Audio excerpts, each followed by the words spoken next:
Hi everyone, welcome to the Aspire Beyond Greatness podcast, where I interview inspiring people to share their story to empower school-age kids, athletes and adults to achieve their goals and future life ambitions. Okay, welcome to the Aspire Beyond Greatness podcast, where we have inspirational people come in and share their story to empower school-age kids, athletes, and adults to achieve their goals and future life pursuits. And today we have a very special guest. We have Stacey Huish, and she and I met through a mutual connection, Stuart Walter, who is also a guest we've had here on the podcast. And so Stacey is known for her being a member of the 1 Million Women Ambassador, and she is currently running a project called the 1000 Ripple Effect. And what that is that she is asking people to contribute stories which answers the question of what advice do you give your 15 to 21-year-old self? So super great question. Really love that. And it's a part of her purpose to educate 15 to 21-year-olds.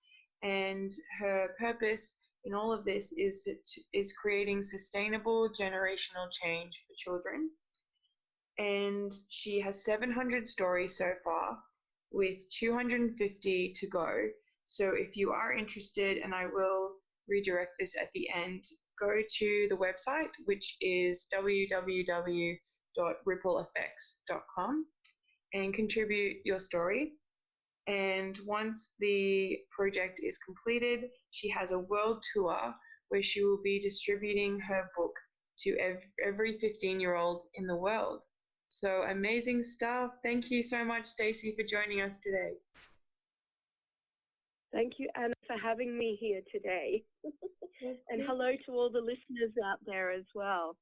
Yay, thank you. Yes, I'm excited for them to hear your story tonight. It's, super inspirational and motivating for a lot of the younger audience, so that's really exciting.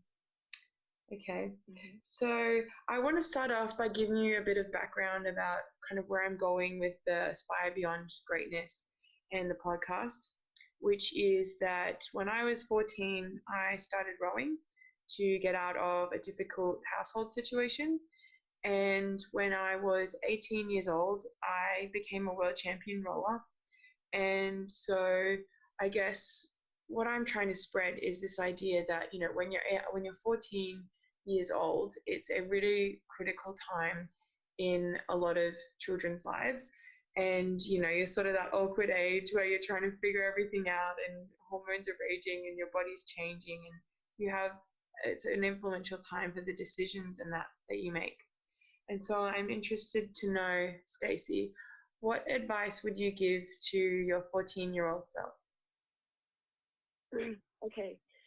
The advice that I give to 14-year-olds and pretty much any of those kids out there is, if you know what you're here to do and you know what's really important to you, I want you to keep talking until you find the people out there who can support you. The worst thing you can do is shut down and not talk at all and hold your dreams and visions inside of you.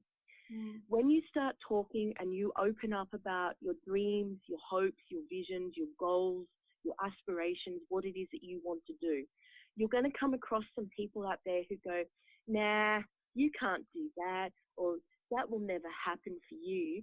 I want you to ignore those people and find somebody else and tell them. Keep talking, keep asking people until you find the people that go, whoa, that's amazing. Let me help you. Let me support you. How can I assist you to achieve this? That's what I want you to keep doing. Keep talking until you find the support. Mm-hmm. Yeah, I love that. That's a really powerful message, because that's such a huge part of what a lot of people get told throughout their lives, right? Is that, there's something that's holding you back, and a lot of people tell you that you can't do something. And I think it's really powerful when, it gets redirected. And like you said, you use it, as sort of a way to ask people for what you want instead and end up going after what you want. So yeah, that's really exciting. And I guess, do you have any personal experiences at that age that I guess, maybe things that people told you weren't able to do and you kind of ignored them or kind of went ahead anyway? Not at the age of 14, I don't, but at the age of 5, I started telling people around me everything I wanted to do, that I was going to be a mum to all these kids out there in the world, and I was going to build safe homes and build safe schools for these kids so that they could grow and learn and develop and become amazing people and fulfill their dreams and potential. And at the age of 5, when I was telling the adults around me, the adults would go, "You can't do that. You'll never do that. You'll change your mind. You wait and see.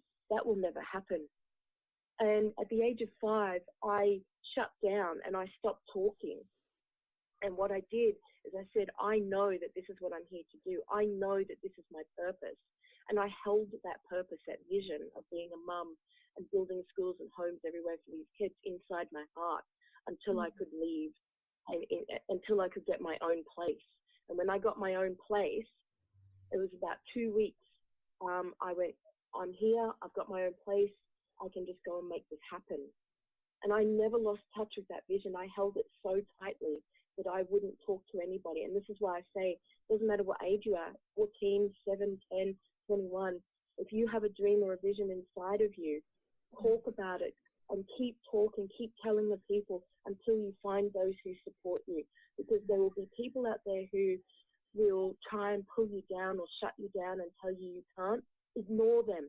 Just ignore them and walk straight past them and find the people who say, hey, I love what you're about. I love your dream. I love your vision. I want to get behind you and support you. Yeah, that's amazing. I love that. And so I guess it sounds like from a young age that you really had a good idea of what you wanted to do. And yeah, you sort of just pushed the other people out of the way and really went for it, which I love. And so, yeah. Well, go on, go. Oh, sorry. Yeah. So I guess I'm interested to know, Stacey, so from your transition as you grew up, how did you decide on, this project and the career that you have now from the dream and the goals that you've set for yourself? And this actually comes back to when I was about 4 years old. Okay, when I was 4, I was sitting on my lounging floor, cross-legged on my lounging floor, and this very strong vision was given to me that I would actually be a mum to all these kids out there in the world, that I would build safe homes and schools for them, that I would help be there, guide them, educate them, support them. And everything that I have ever done has always come back to that vision. That vision has been so strong and very vivid and very powerful. It has never left my heart or my soul or my DNA. It has been with me my entire life. I have always known. And I started a number of businesses when I was about the age of 19. I started my first business. And every business has always been connected to that purpose, my purpose. It wasn't until I was well into my sort of 20s or my 30s that I fully and truly understood that I wasn't just a mum to all these kids. I was actually creating sustainable generational change for kids. It is breaking the cycles out there and putting in place sustainable change for kids to live a healthy, normal life. That they can achieve their dreams and their visions and their goals and their aspirations. That's when it sort of came into that sort of word format. How did I start the 1,000 Ripple Effects book? That was a journey that I started, I would say, approximately 2 years ago now.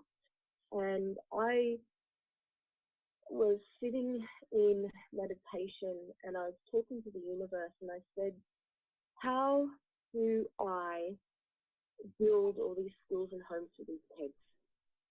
And what came to me, the answer that came to me in that meditation was, you're not meant to do anything.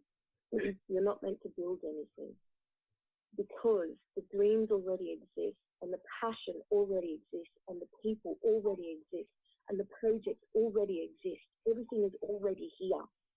You've got to find it, and you've got to go and get behind them and support them and bring them together in one big project. And I went, okay, I can do this.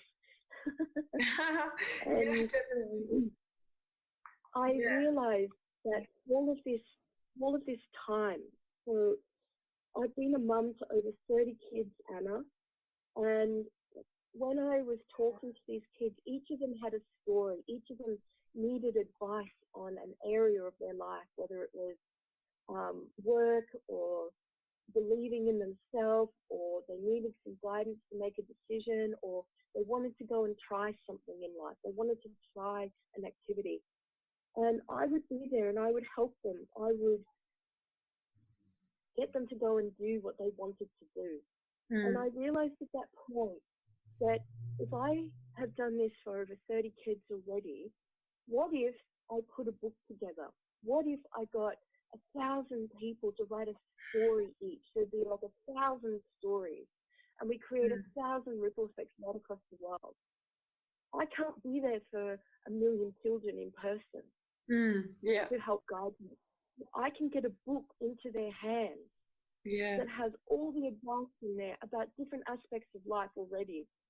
Relationships and business and life itself, and how to deal with people, and how to believe in yourself, and how to overcome the overwhelm that you're going to hit occasionally, and how to pick yourself up from rock bottom.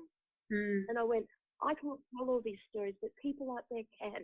And so I started gathering everybody that I could find.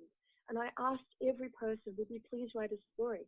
Would you write a story that says, what advice do you give the 15 to 21-year-olds out there who are becoming adults? And they have. All these people have opened up amazingly, and they have shared from their hearts. And I have read their stories. I've read over 700 stories already, and just thinking about them, like some of these stories have really brought me to tears already. Wow. And they are so heart-touching, and you can really feel that the person that wrote them, the author, you could really feel the mum or the dad coming through in their words, and you could feel the care and the love that these people have for these kids. And it really comes through in their words and their story. And I can't wait to get this book out so that the other kids can read what I've read already. It's incredible. Yeah, the project that you're doing is phenomenal, and I can't even imagine the number of stories and I guess the heartfelt messages, and what an incredible thing that you're doing to reach out and not only just share what you've learned with so many people, but to have other people contribute. That's huge. That's awesome. That's really, really cool. So I'm very excited for you. And I can tell you're super passionate, and I absolutely love it, because I think it's such a critical age in people's lives where you really have the most power to influence them, is sort of, like that 15 to 21-year-old self. And to have people also excited to share that, that's really, really cool. So I'm really excited to hear about that for you. And so I guess I'm really interested to know, Stacey, from all the advice and things that you've heard from different people sharing their story, and from the things that you've learned as well through your journey and your purpose and your mission to empower and create change for kids, what has been your greatest lesson in life? Oh, I laugh at this one some days. My greatest lesson, Anna, is it doesn't matter who you are in life, and it doesn't matter what you're doing. There is always someone trying to take you down. For whatever reason is going through their head. They're jealous of you. They don't like you. They themselves don't think that they can be successful, so they don't want you to be successful. And they will go out of their way to try and break you or hurt you or pull the rug out from under you. And what I learned is that I, myself personally, or all the people out there, you've got to be a ship. You've got to be a ship that sails across the ocean, right? All the negativity is the water that the ship that floats upon. Now, the ship can only sink if the water gets inside. If you leave the water outside and you float across it, that water supports you to get to your goal. So it doesn't matter if they're trying to take you down. You have got to understand that you've got to find the positive or the love, the intention of positive aspect of what they're trying to do to you. Okay? And if you use all of that, if you can find the positive in what they're doing or saying about you, and you can find the love, you go, wow, thank you so much for loving me today and helping me to get to my goal and helping me achieve things, you will do that. So you've got to be a ship that sails across the ocean. And don't ever let the water get inside. Use it to help you. Use it to propel you forward. Use it to help sail to your goal and your dream, because you will get there and they will still be in the ocean.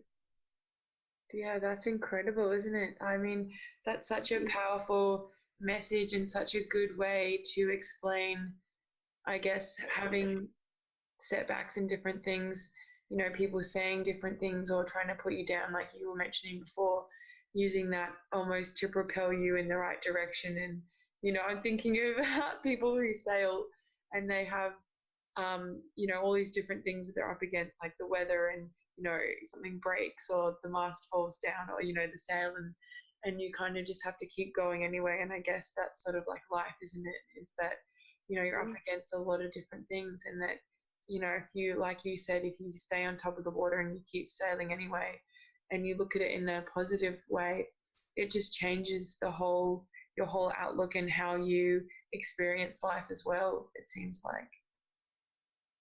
It does, absolutely.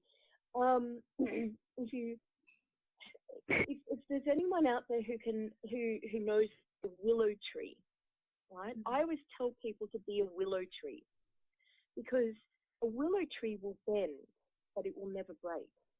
Even in the strongest of winds, it will bend and its leaves will go and bend and touch the ground. But when the wind finishes, it bounces straight back up and it's as straight as a tree again, right? And if you can learn to be a willow tree and you can bend in the wind and then come back up, that's the best thing you can ever do, is bend but never break. Don't let anything ever break you. Bend with it, go with it, flow with it. But always come get back up again, and always plant your roots strongly in the ground. Yeah, oh, I love that. That's awesome. I was just thinking of the willow tree, and is it Pocahontas? And she's like the source of all wisdom and like the parent figure, and you're just like, oh, I love the willow tree. So yeah, this just reminds me of that. That's awesome. Really cool. I like that. There was actually a talk that I gave for the International Women's Day in Canada. And I spoke to all the women in Canada, and one of the things I said to them is that I am a willow tree. You can bend me, but you will never break me. Yeah, wow. Right? Yeah, it doesn't matter what you come up against, you'll always be firmly planted in the ground. That's right. Yeah. Absolutely. That's awesome. So I guess, willow tree. Yeah. Oh, I love that. It's a cool image. I love willow tree. It sounds, you know, super earthy and knowledgeable, and just think of all the good things that plants bring us. So I guess thinking about some of the things that you've come up against, and you sort of talk about people saying that you're not able to do things, or, you know, people doubting you, you know, and various different things. But I'm interested to know, what has been your greatest setback? Okay. I don't believe in setbacks. Okay. There are no setbacks, Anna. There are only lessons. And I want people to get this. The universe is always communicating with you, and you will start your journey. You will start moving forward and taking steps. and something won't work. It's not a setback. It's the universe talking to you saying, hey, before you can move forward and before you can have what you want, you need to understand that you need to put some things in place first. Okay? You need to put a couple of different things in place for this to actually work. Because if you go out there and you put this in motion, it's going to crumble. So let's put the solid foundation in place. Let's put the walls and the door and the roof in place. So when you do go out there, the doors will open, the windows will open, everything will work. All right? There are no setbacks, there are only lessons. And just keep listening to the universe because it is always communicating with you. And if you get that, you will understand that there are no setbacks. It's only lessons. Sorry. So I love that you said that because I think of all the people that I've interviewed so far, people are pretty quick to tell you the things that have been difficult and challenging. And so having someone reflect and sort of say, actually, that's not the case is really cool to think about.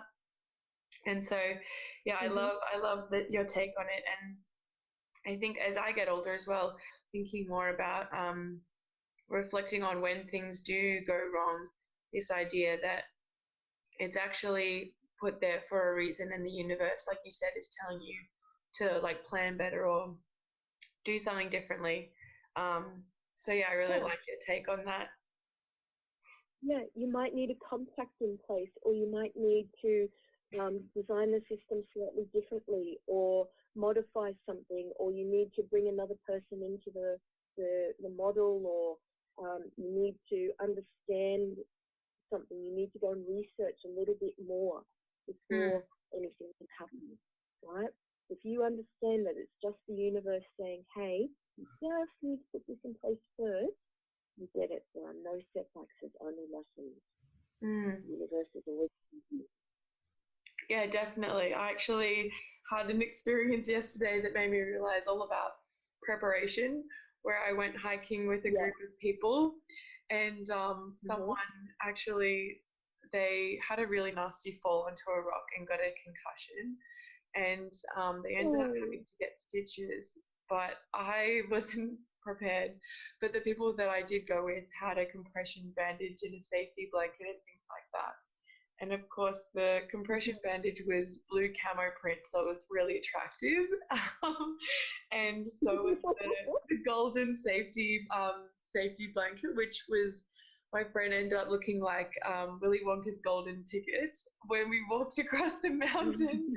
So we got back and we all had, so lucky that, someone was carrying packs, someone was checking to see that, her pupils were dilated okay, and everyone had like their little mission, and we all got back. But it just makes you realize that, yeah, being prepared and having, that support there and knowing how to handle a situation is huge.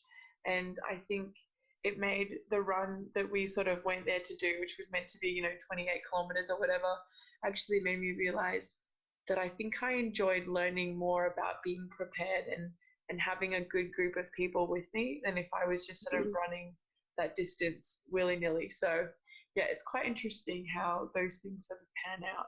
But yeah, it was a lesson for the ages, and yeah, she looked really good in that golden safety blanket. So yeah, that was fun. No one else commented on it, but I thought it was really good. So on the flip side of that, even though we've decided that setbacks are actually lessons, what are you most proud of?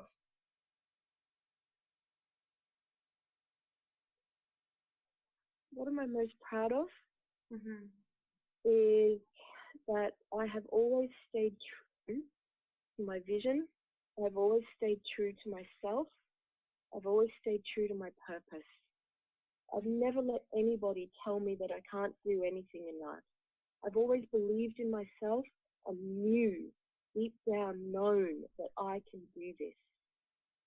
And even on this journey of creating 1,000 Ripple Effects book, I started the journey not knowing everything, Anna.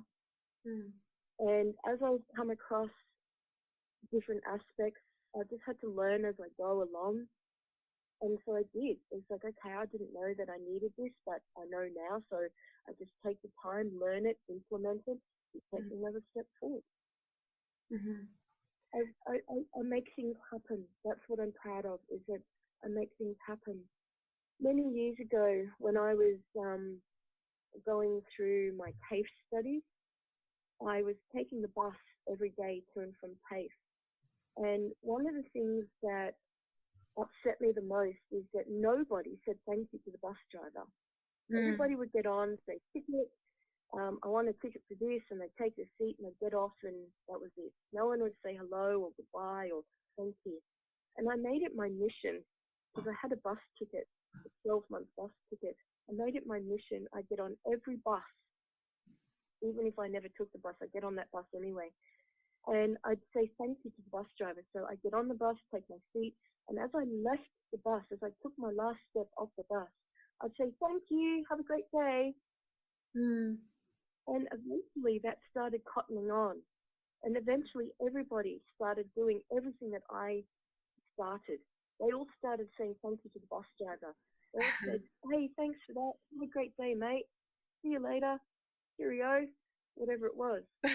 And for 12 months, I got on every bus and said goodbye, thank you to the bus driver, and got everybody in that buses. And it was about 4 years later, I got on the buses and I went, wow, this is still happening. People are still saying thank you to the bus driver. This is awesome.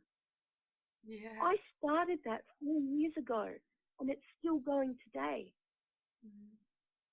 Yeah, that's amazing. And I think it fits in really well with the title of your project, the ripple effect, like this idea that one story then becomes two and then it just keeps flowing on. And I guess I'm selfishly interested to know, how did you decide on 1,000 for your project? It was just a number that was in my head. I can't tell you anything more than that. It was just a number that was in my head. 1,000 stories, creating 1,000 ripple effects right across the world. And I went, all right, I'll just go with that. Yeah. I didn't question it. Never questioned the number. I just went with it, and that was it. Yeah, awesome.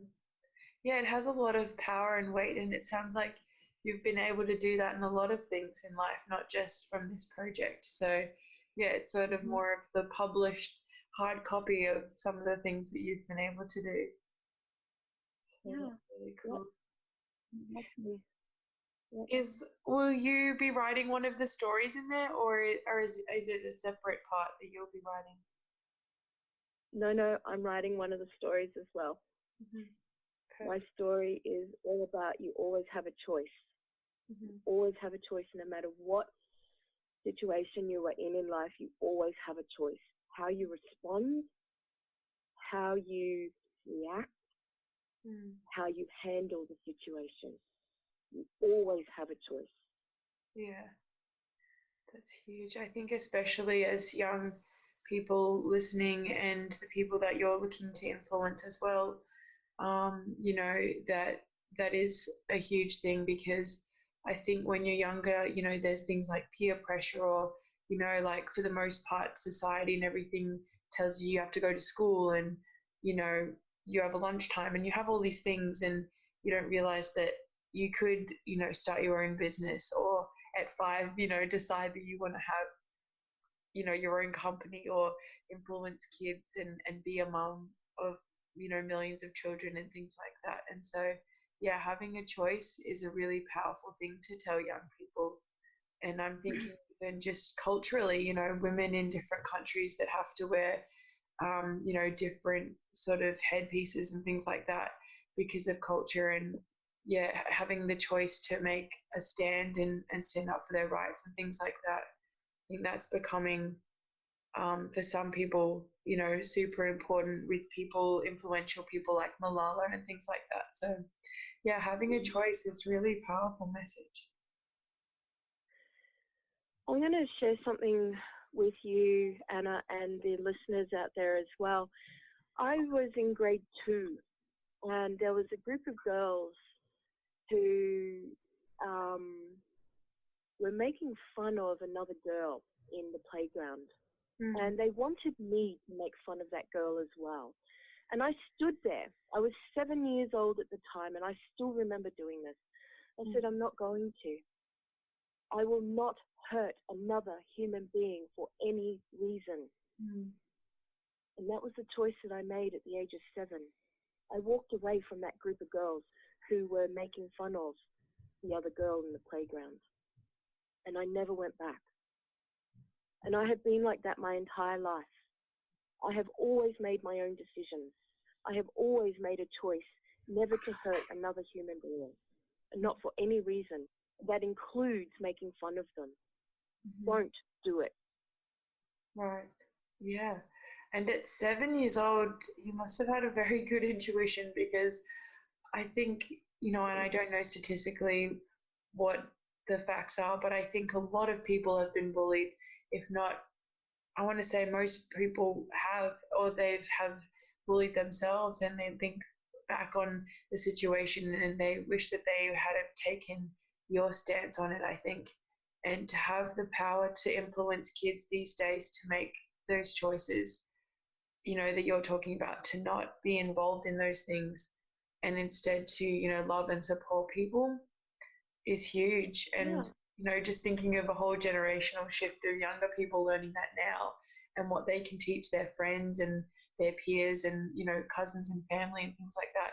It's, it's really exciting. That's really awesome. That's incredible. So, it sounds like from a young age you had that. Everybody can do that. Everybody can take a stand and say no to hurting or making fun of or criticizing another human being. I've never done it, and I won't. I still won't today. If I see that, I will say something about it, or I just walk away. I won't even surround myself with those people. And everybody has that same choice. You have that choice out. You have the choice of how you treat human beings, how you treat a person in your life. Somebody that you've never even met before. You have a choice of how you treat them. I visit the library on a regular basis, and there's one of the gentlemen in there. He's homeless, and I know that. And he comes up to me and says, "Can I use your phone, please? Can I call my mum?" I say, "Yes, absolutely. But borrow my phone." You know? Yeah, giving those opportunities. Yeah. Yeah. You always have a choice. You always have a choice. Remember that in life. You always have a choice. And the generational piece of your message and your vision and things like that, is that to create change in the generation that is now, or for young people today to sort of change their future, or how did that sort of come about?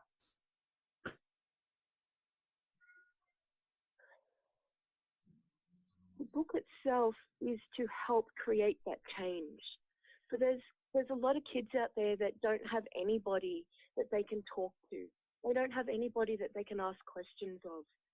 And if we can get one copy of the book into every child's hand for the next 10 years, and this is my plan, all right? This is my plan, Anna, is that when the book is finished, I'm going to do a world tour where I actually go and distribute one copy of the book to every child in the world in their own language. And the following 12 months, for all of those kids who turn 15 in the following 12 months, they will be given a copy as well.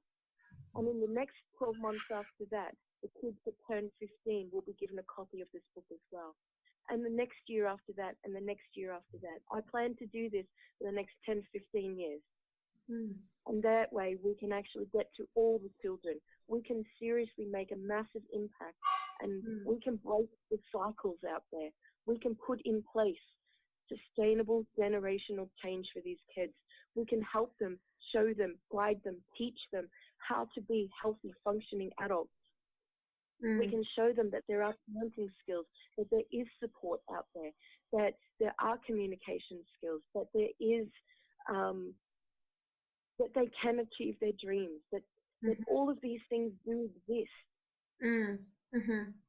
And I Right? think it's super awesome to see that being reflected in the messages in your book, to see people that have been successful, whether it's as a parent or a business professional or whatever they are, in and share their message in your book.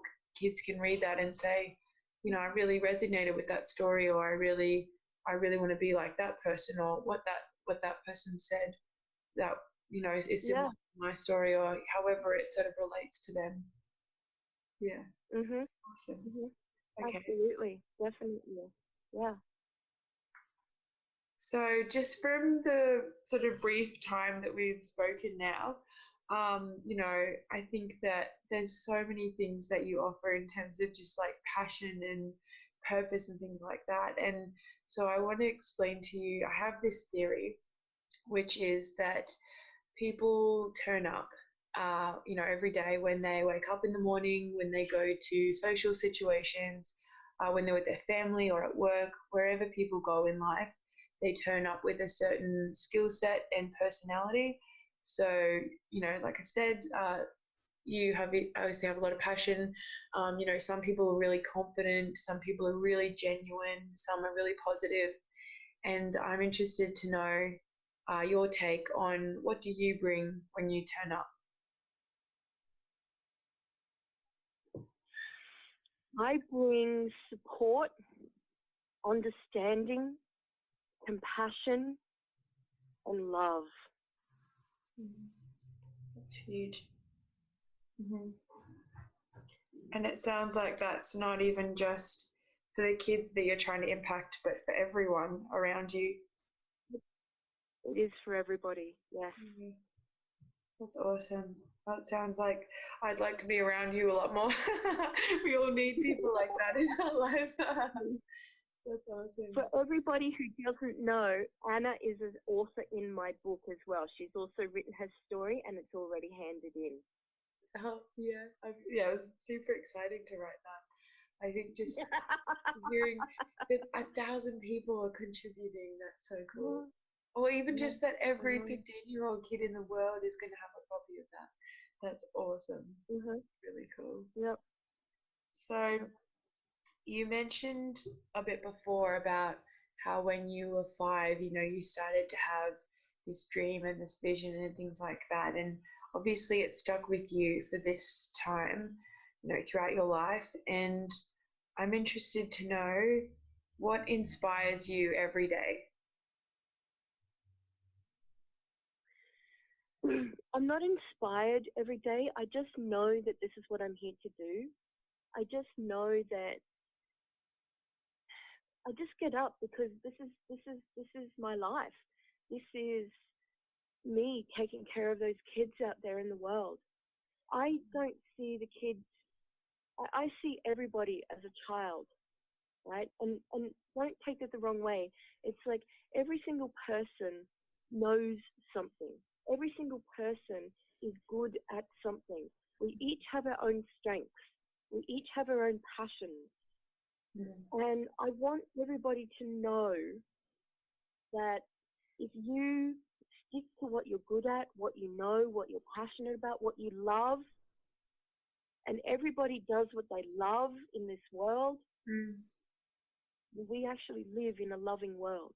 And I want people to get that.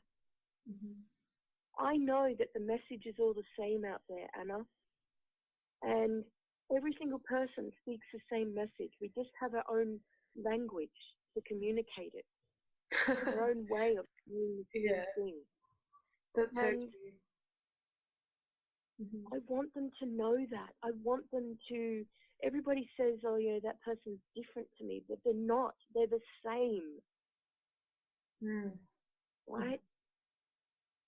The accountants become an accountant because they love numbers. They love spreadsheets. They love the figures. People who do marketing love marketing. They love getting the message out there. They love communicating with other people.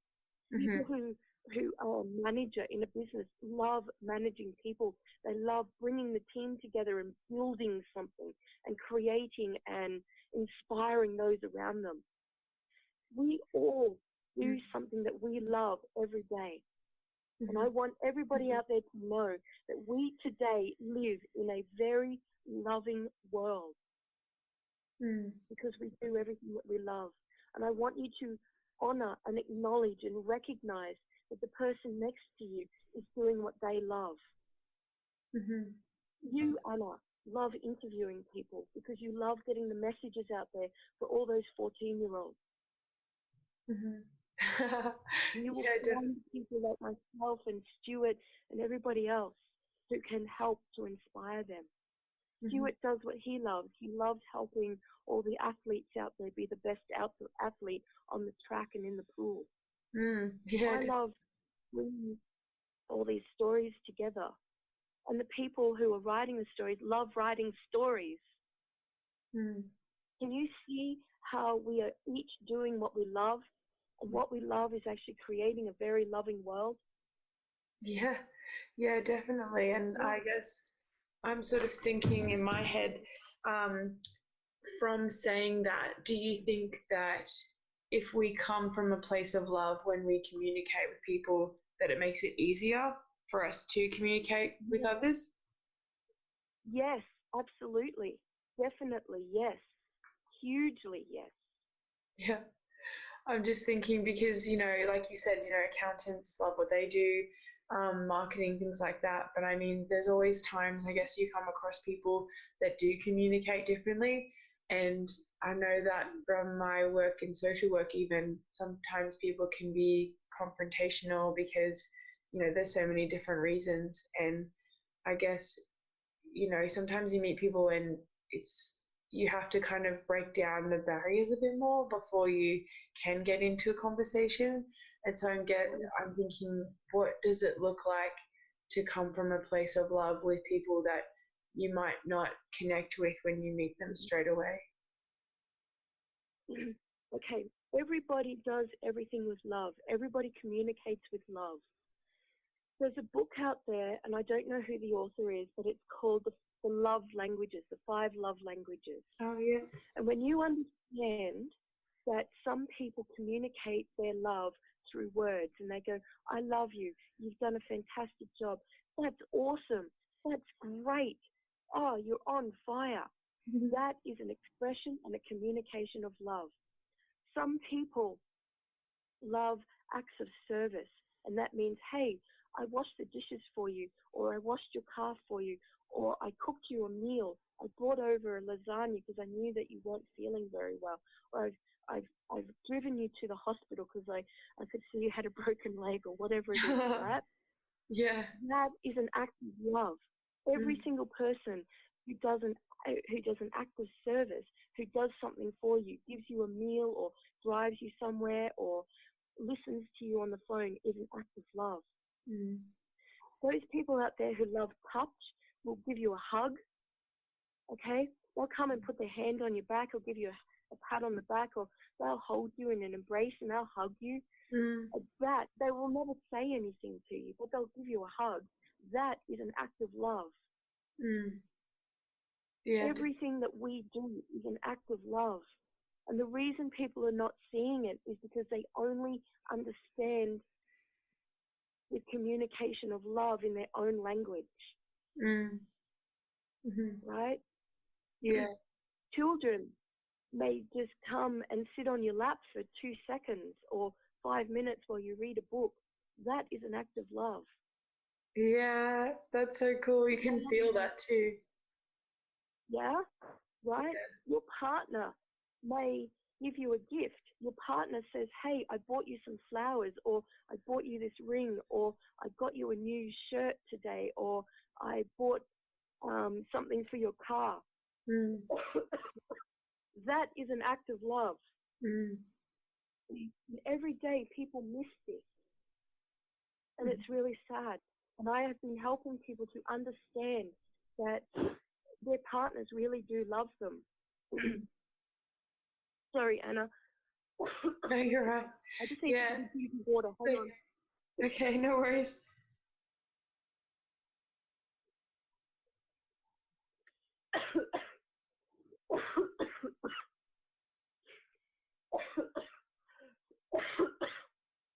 And this is a loving world. We really do live in a loving world. We really do live with loving people in our world. Mm-hmm.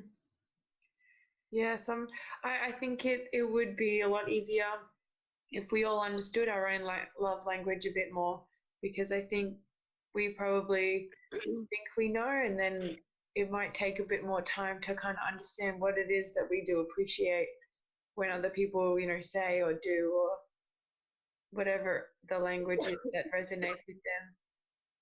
So, And it's not just our love language, it's other people's love language. How do they understand love? mm-hmm. And I tell people, I ran a workshop for many years, and I said to people, who do you need to know this information about?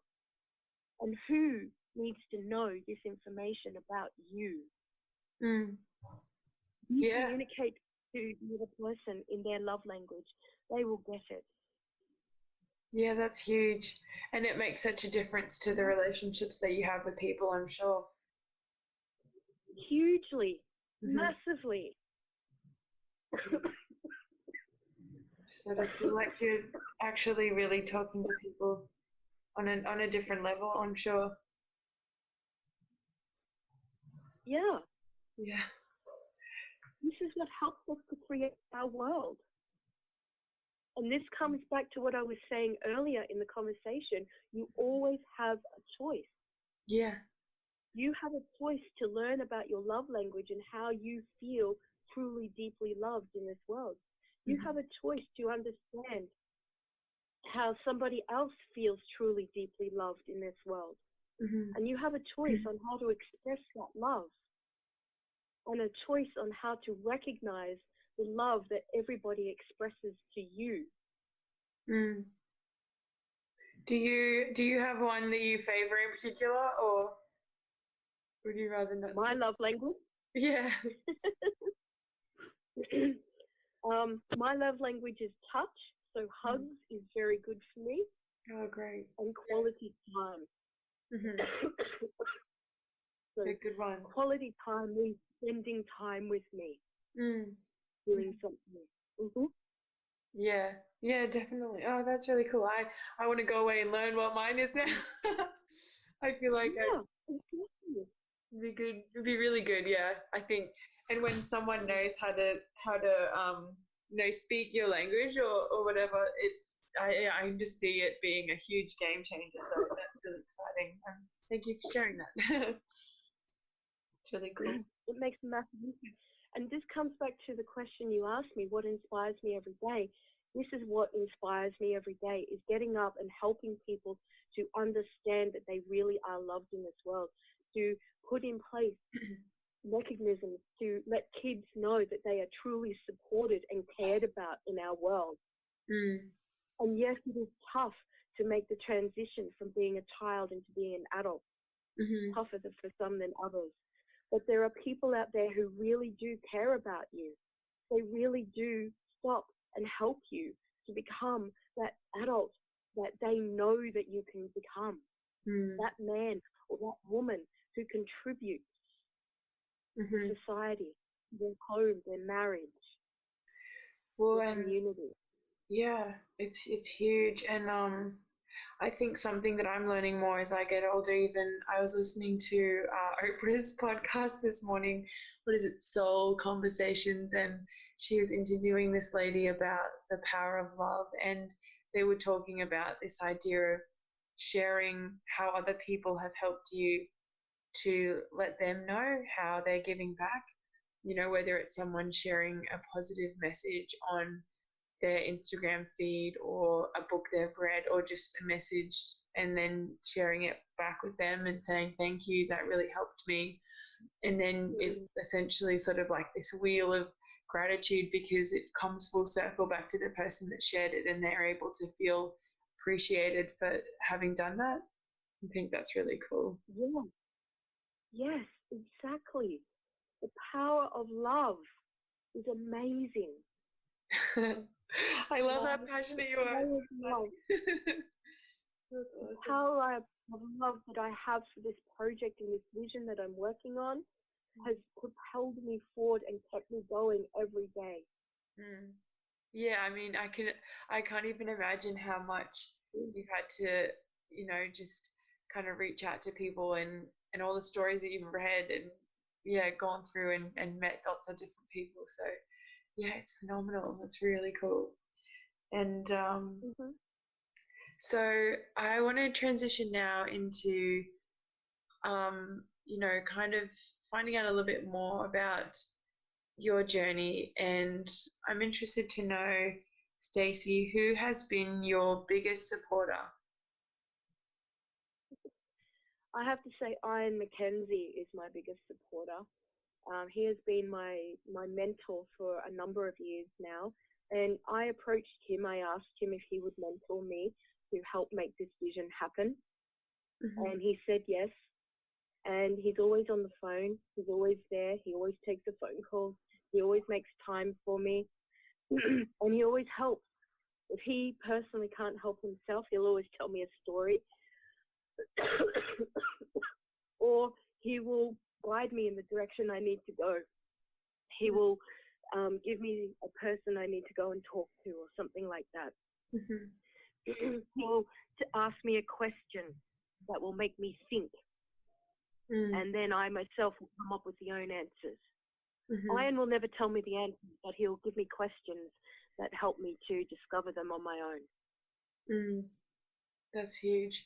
own. Yeah. Yep, So it sounds like he's been sort of a really good mentor throughout this process for you. he has. He's been more than a mentor. Mm-hmm. He's been hugely more than a mentor, but he's always been there. He's been my biggest supporter. Awesome. Yeah, which you definitely need to keep fueling the fire and keeping going and collecting all these stories and then distributing them to all the kids in the world. That's phenomenal. That's really And I'll tell you something, as the people come on board in this project and they share their stories, they become supporters as well. mm. And I know that they're out there. They talk about the project, they share Facebook posts, and they talk to their friends, and they get their friends to write a story as well. Mm-hmm. They are just as big a supporter as I am. Mm. That's amazing. Yeah. And you definitely it sounds like you've really hit a good group of people to share that for you, because, you'd want to have people that are supporting your message and not just sort of adding another story to the page of a book, you know what I mean? So yeah, that's phenomenal. Okay. Yep. Yeah.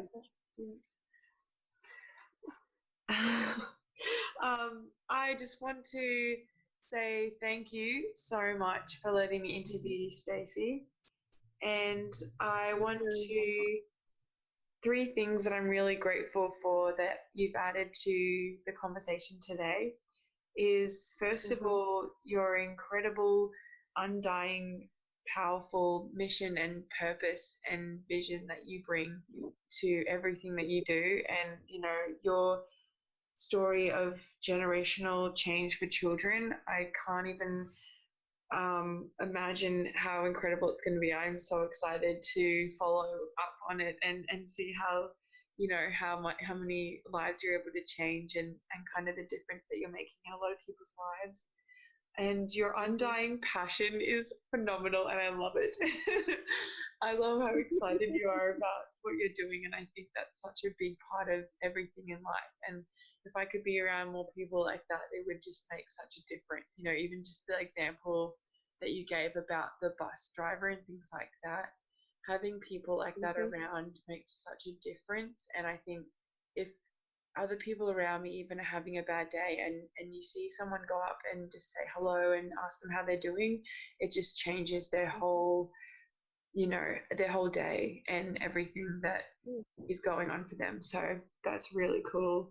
And the last thing is just your strength of character and your example of the willow tree and being unbreakable. And I think it definitely sounds like you're someone who is unbreakable and that your roots are buried deep. And the fact that you don't let other people change what you're doing or your message or how you interpret things is huge. So, yeah, thank you so much for bringing that to our conversation today. You're very welcome, Anna. It's been a pleasure to be here and an absolute pleasure to share as much knowledge and wisdom as I can with the listeners out there and all the 14-year-olds as well. Yeah. The 1 year younger than the age group. Yeah, awesome. Perfect. Mm-hmm. Well, thanks for joining me. And again, for anyone who is looking to add their advice to 15 to 21-year-olds, go to www.rippleeffects.com to share your advice. So No, it's www.1000rippleeffects.com. 1000 ripple effects. Yeah, make sure you put the 1000 in front of it. Yes. So that you get the right one. I don't know what the other one would be. Yeah, so 1000 ripple effects to follow Stacey. No project. Awesome. Okay. Well, thank you so much for joining us today. And I'm excited for the world tour to take off. Thank you, Anna, and I look forward to sharing this journey with you as well. Being one of the authors, you are actually a part of creating 1,000 ripple effects right across the world. And I want you to remember that. Every single person who listens to this podcast interview is a part of our journey. And if you go to the website, there will be some opportunities such as some colouring in books that you can purchase, and you can colour in and show us your pictures and be a part of the journey that way as well. Awesome. Yeah, everyone loves a good colouring in. In fact, I want to do that now. Awesome. Cool. Perfect. Awesome. Okay. Thanks, Anna. Okay. Thank Bye, you. everybody. Bye.